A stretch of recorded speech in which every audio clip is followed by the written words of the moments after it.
That's a bunch of railroad ties. So what is Big Little History? Well, it's basically what I've named it, but all it is the bits and pieces that go into making the whole story, the big history. Some of these stories are indispensable to the big history. Without them, the story would be lacking, to say the least. Some are tangential. Side stories that are their own story, but also are relevant to the big story, the big history. One of these is the B&O Railroad. That's right behind me. Those are railroad ties, a lot of railroad ties. So, B&O Railroad is a big story. It was an early part of the Industrial Revolution, and it opened up the West. There we go, you can see me now. It opened up the West to settlement and commerce. That is a lot of railroad ties. Look at that. There's a lot of railroad ties. But yeah, opened up the settlement, west to settlement. National Geographic put it this way. Bear with me one second while I get this quote out. Railroads became a major industry, stimulating other heavy industries such as iron and steel production. These advances in travel and transport helped drive settlement in the western regions of North America and were integral to the nation's industrialization. That's what I mean by big history. That's the big history. So what do I mean about small, little history? What is little history? Well, let's look at a few stories. One of them will be indispensable to the B&O, the big history. One will be tangential, and one will be utterly trivial, but still fun. I hope you have fun with this. I'm having a great time making these videos, this being my first, but I've already got another one on the way. A story which takes place in Gettysburg, and I've got probably well over a dozen in planning.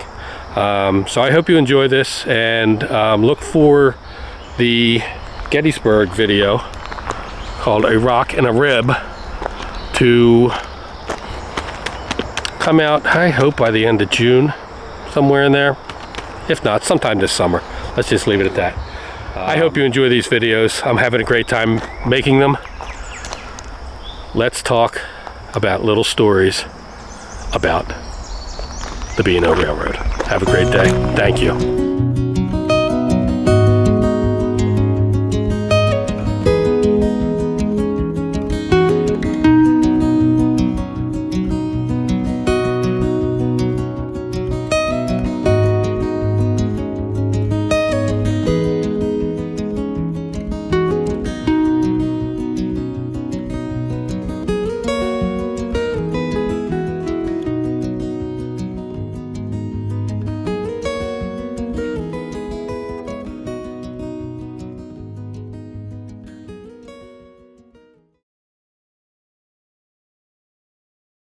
In the early 1830s, the B&O Railroad began considering in earnest a southerly route out of Baltimore that would lead to Washington, D.C. To do this, the line would need to span the Patapsco at Relay, Maryland. Undaunted by critics calling the idea ridiculous and impossible, construction began on July 4, 1833. Philip E. Thomas, president of the B&O, tasked Baltimore architect Benjamin H. Latrobe to build the span. The distance being over 600 feet, many thought that it would not be able to support its own weight, never mind the weight of a locomotive. Nicknamed Latrobe's Folly, the bridge would open on July 4th, 1835. Hundreds of people would come from miles around to see the great bridge collapse. It didn't. The viaduct stands as the oldest multi-arch stone railway bridge in the world. Built to withstand the weight of the tiny 6-ton steamers of the day, it is still in use supporting modern locomotives of over 300 tons. To prevent Confederate attack or sabotage of the viaduct and railroad during the Civil War, the 6th and 8th Massachusetts regiments, as well as Cook's Boston Artillery Battery, took control of the junction and surrounding heights. The relay house itself became the Union Army headquarters. In 1873, the Viaduct Hotel was built at the junction. It remained a popular place for weary travelers and a popular spot for fireworks on July 4th. It closed and was eventually torn down in the 1950s. We'll look into this more in a further episode.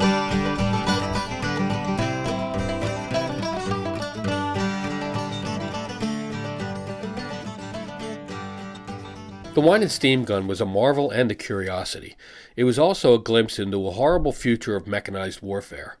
Similar in size to a steam-powered fire engine of the day, the gun had a menacing appearance thanks to a large curved shield covering its inner workings. William Joslin and Charles S. Dickinson invented and patented the gun in 1858.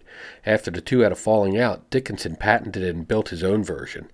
He brought the device to Baltimore and demonstrated it for the city council in February 1861. Baltimore erupted in riots soon after the outbreak of the Civil War. Word spread of a gun built by noted Maryland industrialist Ross Winans. How did Winans become the namesake? Most likely because of his pro-Southern politics, his great fortune, and the munitions work being done at his factory. The press simply got it wrong. The story of the Winans gun was carried in papers across the country. Dickinson attempted to take the gun to Harper's Ferry and sell it to Confederates there. Union forces captured the gun and its handlers in Ellicott City and took it to their camp in Relay, Maryland. While not a party to the attempt to escape with the gun, Winans was also arrested. He was released after agreeing that he would not take up arms against the government. The gun went to Lowell, Massachusetts, where it remained a curiosity before falling to scrappers long after the war. The steam gun made no contribution to the war and was soon forgotten. In 1961, a full-scale replica was built for the centennial of the Civil War. It is the replica that we see in Elkridge.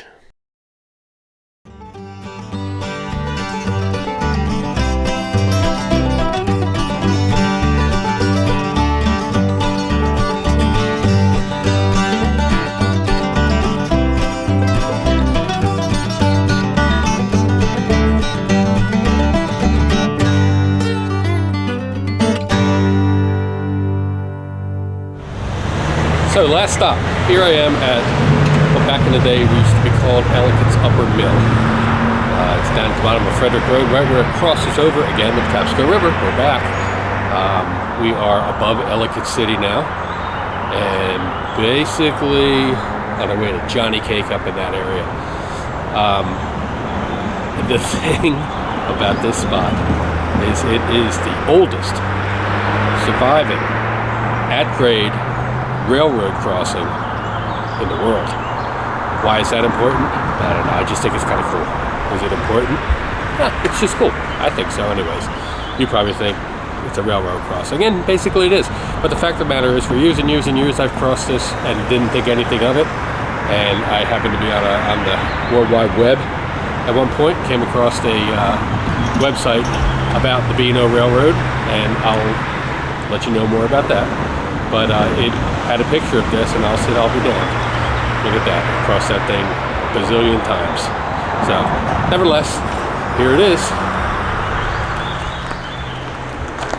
Beautiful, isn't it? That is. Watch. Cars start crossing. There they go. So stupid. But I love it. It's kind of the history we like on Big Little History. Just that little bit of whatever that makes little spots and little people in history important. What does that mean? How big a part of history is that? Very small. But when you look at this thing behind me, there's your big history. Alright, that railroad's your big history. Back there, that's your little chunk of history. And that's what we're going to try to do with Big Little History. We're going to get into the smaller parts of history that make big history possible.